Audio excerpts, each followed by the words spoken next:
¿Alguna vez has sentido que llegas a un punto de no retorno, donde solo puedes seguir adelante?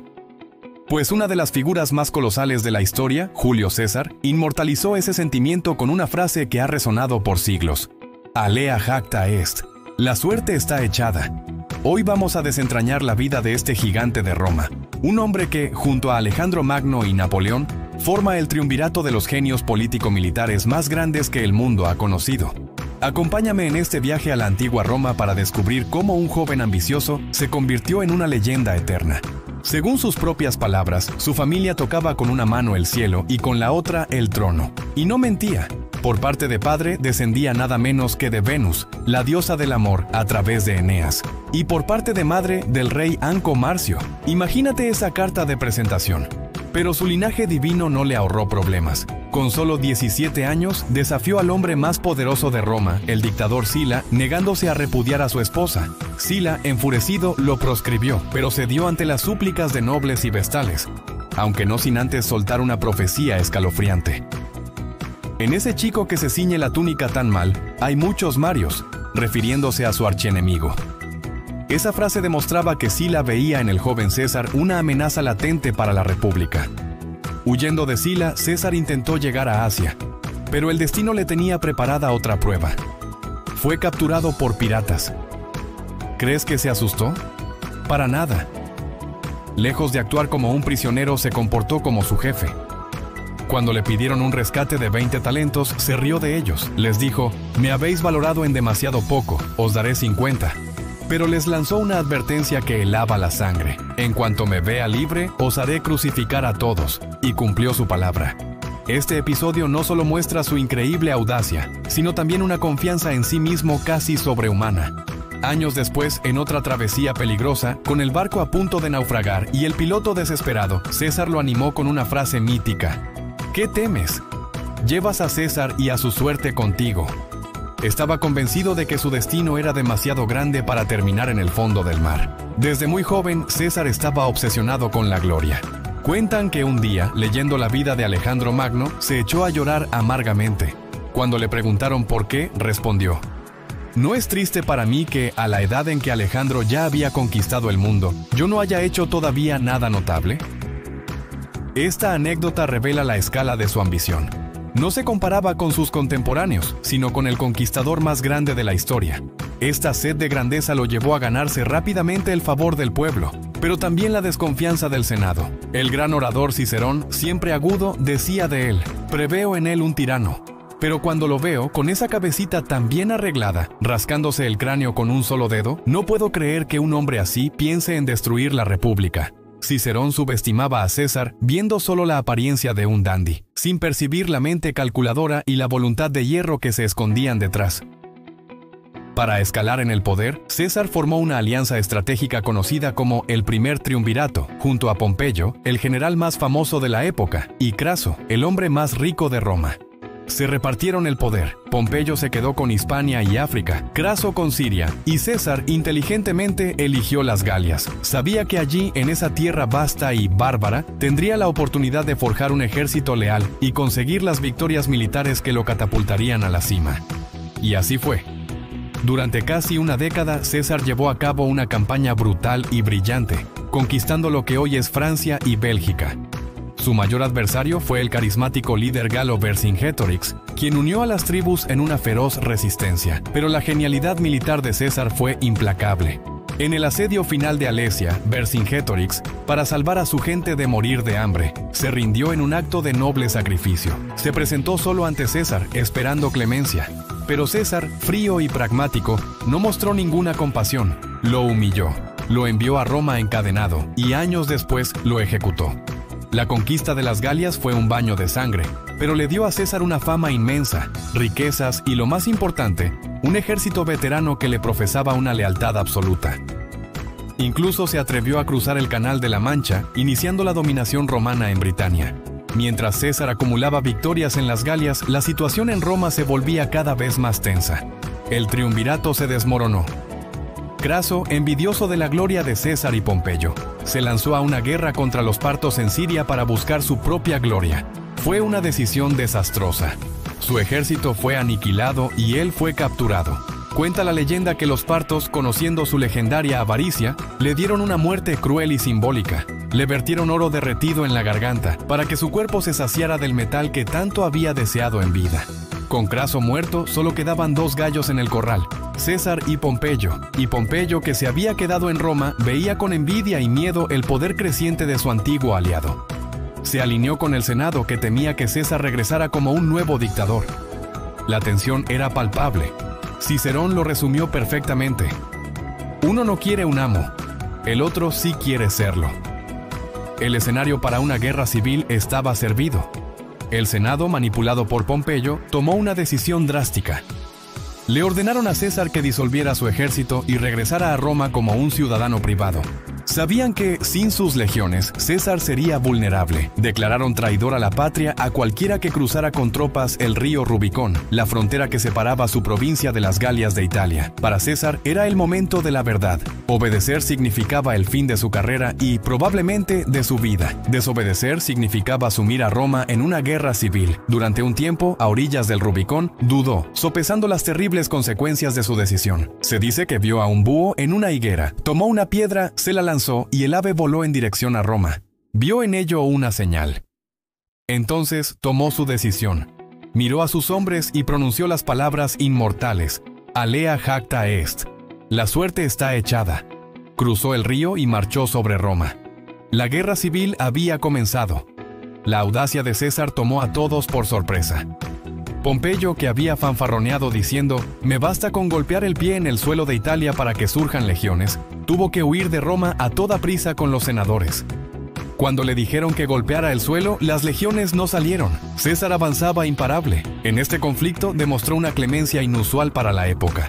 Cuando capturaba a los partidarios de Pompeyo, en lugar de ejecutarlos, los perdonaba y los dejaba ir, ganándose así su lealtad o, al menos, neutralizándolos, incluso cuando interceptó la correspondencia de sus enemigos que revelaba quiénes conspiraban contra él. Ordenó quemarla sin leerla. «Prefiero no saber quiénes me odian», dijo. Una magnanimidad increíble, aunque quizás ingenua, ya que, como diría un historiador, en esas llamas se fundiría el puñal que hablaría de asesinarle. Pero no todos se doblegaban. El tribuno Metelo intentó impedir que César tomara el tesoro público de Roma, argumentando que era ilegal. César primero le respondió con calma: uno es el tiempo de las armas y otro el de las leyes. Como Metelo insistía, César se puso serio y le amenazó de muerte, añadiendo: y esto, joven, debes saber que me cuesta más decirlo que hacerlo. Metelo se retiró y César se apoderó de los fondos que necesitaba para financiar su guerra. No había nada que pudiera detenerlo. La confrontación final entre César y Pompeyo tuvo lugar en Grecia, en la batalla de Farsalia. A pesar de estar en inferioridad numérica, la genialidad táctica de César y la experiencia de sus legionarios le dieron una victoria aplastante. Pompeyo huyó de nuevo, esta vez a Egipto, buscando refugio.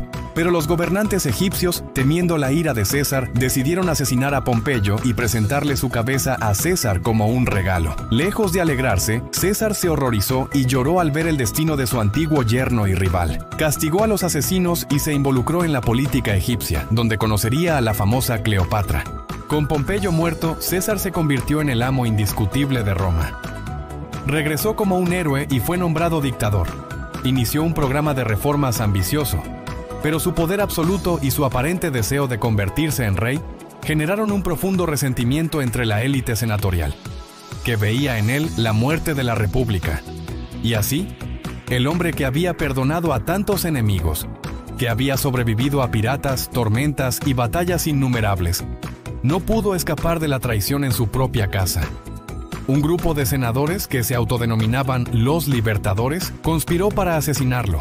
El 15 de marzo del año 44 a.C., en los idus de marzo, César fue rodeado en el Senado y apuñalado 23 veces. Irónicamente, el hombre que cruzó el Rubicón para, según él, salvar la República, murió a manos de quienes creían estar salvándola de él. Su muerte, sin embargo, no restauró la República. Por el contrario, desató una nueva oleada de guerras civiles que terminarían con su sobrino nieto, Octavio, convirtiéndose en el primer emperador de Roma, Augusto. La suerte de César estaba echada desde que cruzó aquel río, y con ella también la de la República Romana. Julio César fue un hombre de contradicciones, brillante y cruel, magnánimo y autoritario. Un genio que cambió el curso de la historia para siempre. Su vida nos enseña sobre la ambición, el poder, el destino y la fragilidad de la gloria. ¿Qué te parece más impactante de su historia? Déjamelo en los comentarios. Gracias por acompañarme en este viaje al pasado. Si te ha gustado, no olvides darle like, suscribirte y activar la campanita para no perderte ninguna de nuestras próximas aventuras históricas. ¡Hasta la próxima! Hola a todos y bienvenidos a nuestro canal. Hoy vamos a sumergirnos en uno de los capítulos más dramáticos y decisivos de la historia. El ocaso de la República Romana y el ascenso imparable de Julio César. Todo se resume en una frase que ha resonado por siglos. Llegué, vi y vencí. Pero, ¿qué batallas, qué traiciones y qué tragedias se esconden detrás de estas famosas palabras? Quédense conmigo para descubrirlo. La tensión en Roma era insoportable. El Senado, temeroso del poder de César, le había declarado enemigo público y había puesto todas sus esperanzas en su antiguo aliado, ahora su mayor rival, Pompeyo Magno. Le entregaron el mando de las legiones, diciéndole: «A ti te corresponde defender la República». Pompeyo, con una sonrisa triste, aceptó, esperando aún una solución pacífica que nunca llegaría. César, por su parte, cruzó el Rubicón y pronunció otra frase para la historia: «La suerte está echada». Con una confianza arrolladora, dijo sobre su adversario: «Vamos a combatir contra un ejército sin general. Venceremos luego a un general sin ejército». El enfrentamiento definitivo tuvo lugar en Farsalia, Grecia. Antes de la batalla, César le preguntó a uno de sus centuriones más valientes, Crastino, cuál creía que sería el resultado. Crastino, extendiéndole la mano, le respondió con una lealtad absoluta: «La victoria será nuestra. Los enemigos serán derrotados y yo, muerto o vivo, obtendré tus elogios». Y así fue. El genio táctico de César aplastó a las fuerzas de Pompeyo, que eran muy superiores en número. Al ver sus legiones desmoronarse, Pompeyo, el gran general, el conquistador de Oriente, no pudo soportarlo. Se retiró a su tienda en estado de shock. De repente, los soldados de César irrumpieron en su campamento. Aterrado, Pompeyo solo pudo exclamar: «¿Qué? ¿Hasta en mi campo?». Sin mirar atrás, huyó desesperado. Su única esperanza era encontrar refugio en Egipto, un reino que le debía mucho. Mientras tanto, en el campo de batalla de Farsalia, César contemplaba la terrible carnicería. Al ver los miles de cuerpos de ciudadanos romanos, suspiró con amargura y dijo: «Ellos lo han querido. Me han reducido a la necesidad de vencer para no perecer». A pesar de su victoria, el costo humano le pesaba enormemente. La fuga de Pompeyo lo llevó a las costas de Egipto. Allí gobernaba el joven rey Ptolomeo, o más bien sus consejeros. En un consejo funesto decidieron que la mejor manera de ganarse el favor del victorioso César era entregarle la cabeza de su enemigo. El plan era tan cruel como cobarde. Enviaron una pequeña barca para recibir a Pompeyo, con el pretexto de que la costa era demasiado baja para su gran navío. A bordo de la barca iban un egipcio llamado Aquilas y un romano, un tal Septimio, que irónicamente había servido como tribuno bajo las órdenes del propio Pompeyo. Septimio saludó a su antiguo general en latín, con una frialdad escalofriante. Pompeyo, presintiendo la tragedia, abrazó a su esposa Cornelia por última vez y subió a la barca. Durante el corto trayecto hacia la orilla, nadie pronunció una palabra amable. El silencio era total. Pompeyo reconoció a Septimio y le preguntó: «Si no me engaño, fuiste mi compañero de armas, ¿verdad?». El traidor solo asintió con la cabeza. Justo cuando Pompeyo se disponía a desembarcar, apoyándose en su liberto Filipo, Septimio desenvainó su espada y se la clavó por la espalda. Inmediatamente, Aquilas y los demás se unieron a la matanza. Pompeyo, sin emitir un solo grito y sin hacer nada que manchara su ilustre nombre, se cubrió el rostro con la toga y aceptó su destino con dignidad, recibiendo las puñaladas en silencio. Los asesinos le cortaron la cabeza y arrojaron su cuerpo desnudo en la playa. Fue su fiel liberto Filipo, junto a un viejo soldado que había luchado para Pompeyo en su juventud, quien le dio un final digno. Recogieron los restos de una vieja barca de pesca. Construyeron una pira funeraria improvisada e incineraron el cuerpo decapitado de uno de los hombres más grandes de Roma. Poco después, César llegó a Egipto persiguiendo a su rival. Cuando los consejeros de Ptolomeo le presentaron, orgullosos, la cabeza de Pompeyo, la reacción de César no fue la que esperaban. En lugar de alegría, mostró una profunda tristeza y rabia. Lloró amargamente al ver la cabeza y el sello de su antiguo yerno y rival, en el que se veía un león sosteniendo una espada. Indignado por el crimen, mandó ejecutar a los asesinos, destronó al joven Ptolomeo y entregó la corona de Egipto a su hermana, la legendaria Cleopatra. Cautivado por su inteligencia y belleza, César permanecería un tiempo en Egipto, un interludio que cambiaría la historia. Pero la guerra no había terminado. Tras su estancia en Egipto, César se dirigió al Ponto, en la actual Turquía, para enfrentarse a Farnaces, el hijo del temible rey Mitrídates. La campaña fue increíblemente rápida. Tras una victoria aplastante en la batalla de Sela, César envió a Roma el mensaje más famoso y conciso de la historia militar. 3 simples palabras que resumían su genio y eficacia: Veni, vidi, vici.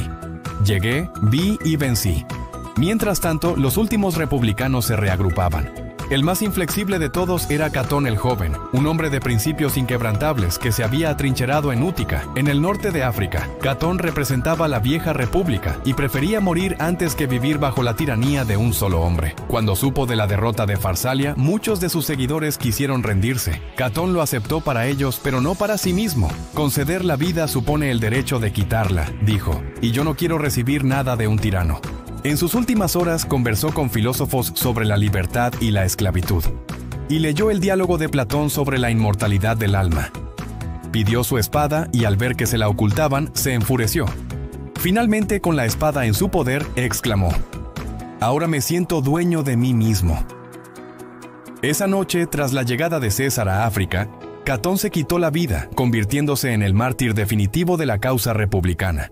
La última resistencia se concentró en Hispania, liderada por los hijos de Pompeyo, Cneo y Sexto. La batalla de Munda fue la más sangrienta y difícil de toda la carrera de César. En un momento, las legiones de César comenzaron a flaquear y la derrota parecía inminente. Desesperado, César consideró incluso quitarse la vida, pero recuperando el ánimo, corrió hacia el frente y gritó a sus veteranos: ¿No os avergonzáis de abandonar a vuestro general en manos de esos mozuelos? Su valor personal reavivó el espíritu de sus tropas, que se lanzaron a un contraataque furioso y consiguieron una victoria agónica. Con la batalla de Munda, la guerra civil había terminado. César era el dueño absoluto de Roma. Desde Farsalia hasta Munda, pasando por la trágica muerte de Pompeyo y el suicidio de Catón, su camino hacia el poder estuvo pavimentado de sangre, gloria y tragedia. Su frase, «Llegué, vi y vencí», no solo describe una campaña militar, sino la culminación de una vida de ambición, genio y una voluntad de hierro que cambió el mundo para siempre. Gracias por acompañarme en este viaje a la antigua Roma.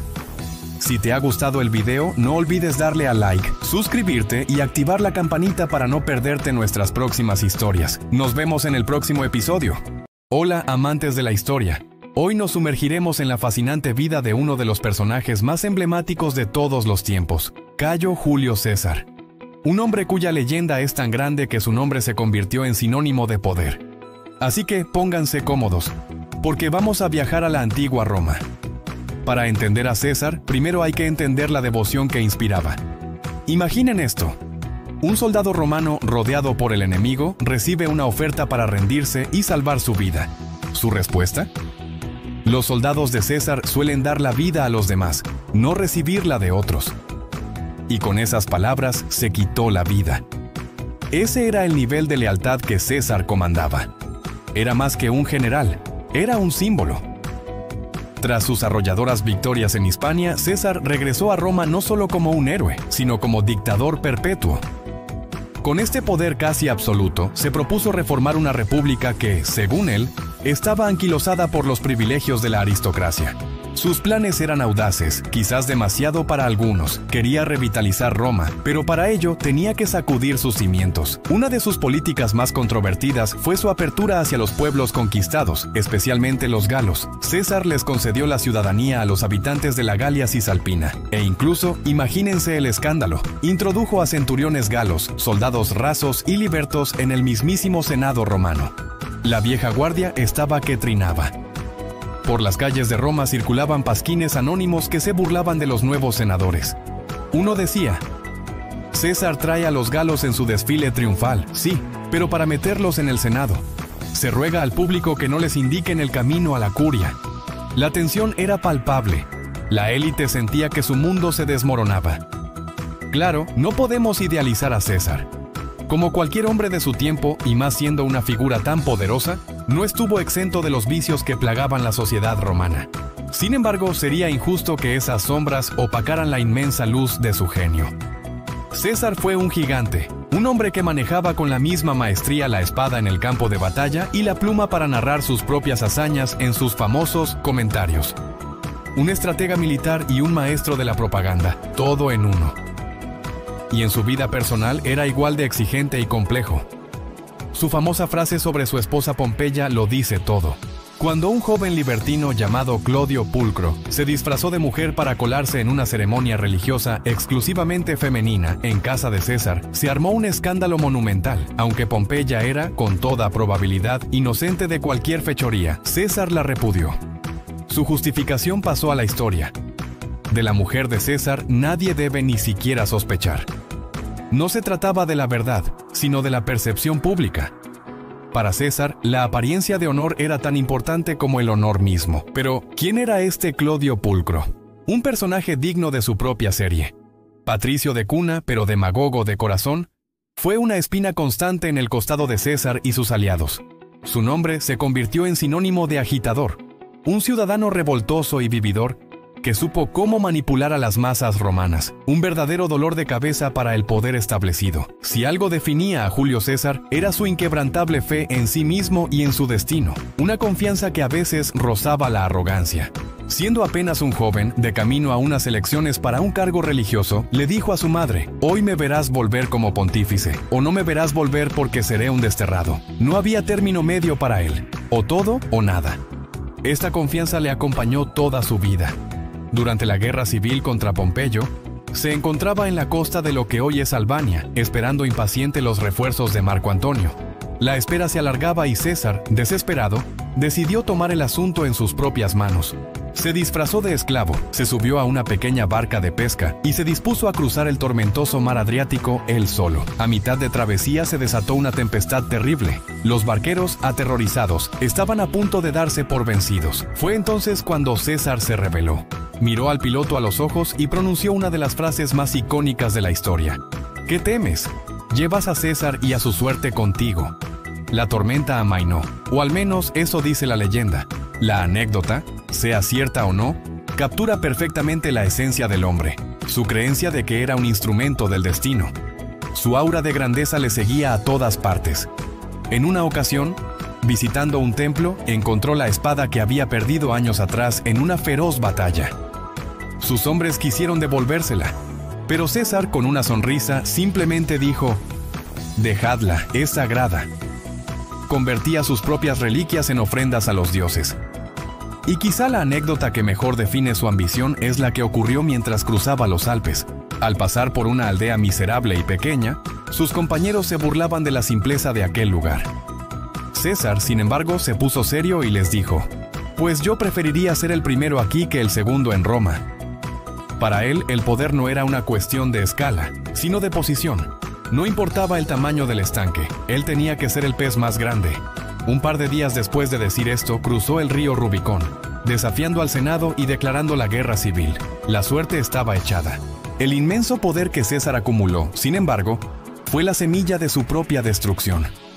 La aristocracia romana, que veía sus privilegios y su poder tradicional amenazados, empezó a conspirar. El miedo a que se proclamara rey, un título odiado en Roma, se convirtió en la justificación perfecta. Y así llegamos a los idús de marzo del año 44 a.C., un día que cambiaría la historia para siempre. En plena sesión del Senado, a los pies de la estatua de su antiguo rival, Pompeyo, un grupo de senadores rodeó a César. Uno de ellos, fingiendo hacerle una petición, tiró de su toga. Era la señal. El primer golpe vino de casca. César, aún poderoso, reaccionó, sujetando el brazo de su agresor y gritando: «¿Qué haces, infame casca?».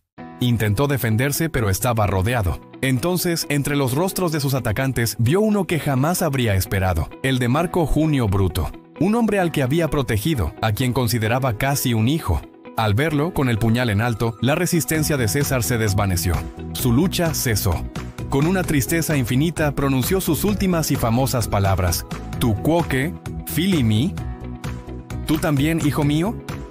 Y cubriéndose el rostro con la toga, aceptó su destino. Se dejó apuñalar. 23 heridas sellaron el fin de una era. Bruto, con el puñal todavía ensangrentado en la mano, alzó la voz y exclamó triunfante: «Se acabaron los tiranos. Cicerón, la república ha sido vengada». Pero la realidad era mucho más compleja. Más tarde, el propio Bruto admitiría con frustración: «Hemos derribado el árbol, pero sus raíces siguen intactas». La muerte de César no trajo la restauración de la vieja república, sino una nueva y aún más sangrienta guerra civil. El destino de los conspiradores fue trágico.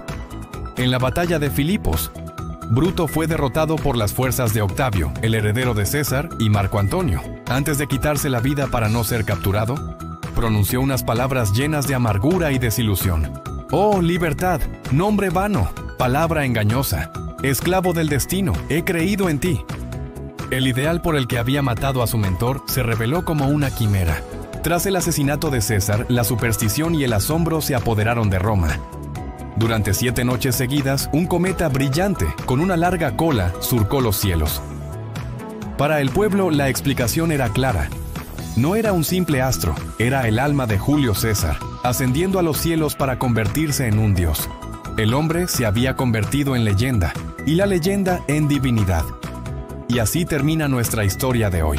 La vida de Julio César es un recordatorio de que la historia está llena de personajes complejos, de luces y sombras, de ambición y tragedia. Su legado perdura hasta nuestros días, en nuestro calendario, en nuestras leyes y en la propia idea de un líder carismático. Muchas gracias por acompañarme en este viaje a la antigua Roma. Si te ha gustado, no olvides darle a me gusta, suscribirte al canal y activar la campanita para no perderte ninguna de nuestras futuras aventuras históricas. Nos vemos en el próximo video.